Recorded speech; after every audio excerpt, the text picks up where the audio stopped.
接下来我们来了解一下Logic 里面的音效。好，首先我们点一下这边，O 这边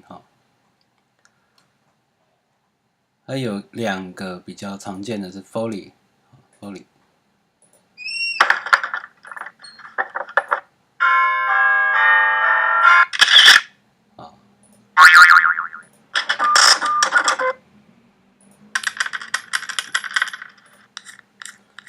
好，有些卡通的音效我们可以顺便注意一下这边这个 output 呈现是什么声音。如果它是左右两边不平均的话，像这个就是左右两边平均这边左右两边平均这代表什么？左右两边平均代表它是单声道，也就是说一支麦克风去录下来的是音效。那左右这样晃动的代表它是用两只麦克风录下来的立体声的音效。那其实音效也蛮多的可以自己去听一下。有时候你甚至就是你想到的，就是你的那个可能中文你要的铃声，可是你铃声你不知道要怎么用英文搜寻，你可能要去 Google 去找一下因为我们这个几乎所有的这种软体它的素材库它的音色库都是用英文来做好，那我们听一下 FX 这里也是。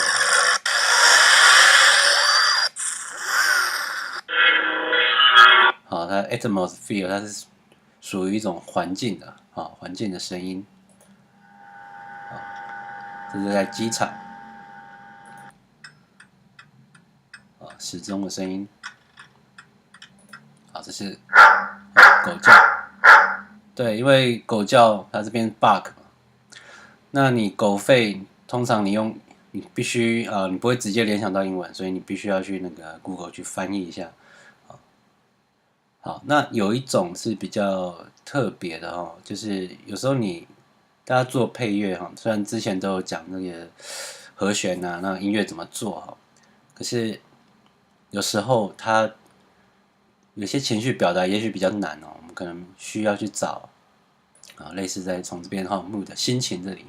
心情这边去找类似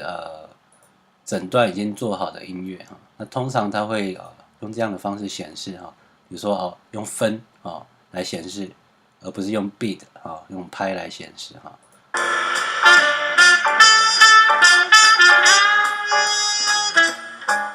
有时候你其实用这种现成的素材可能会比较好，直接达成效果所以有时候建议你其实可以搭配使用，像这样的。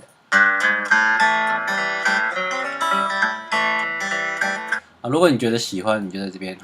这个星号下面打个勾，那你这样未来你就会在这里找到你想要的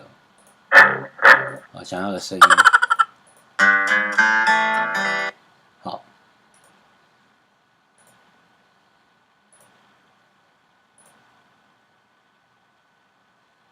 这边有些情绪就是黑暗一点的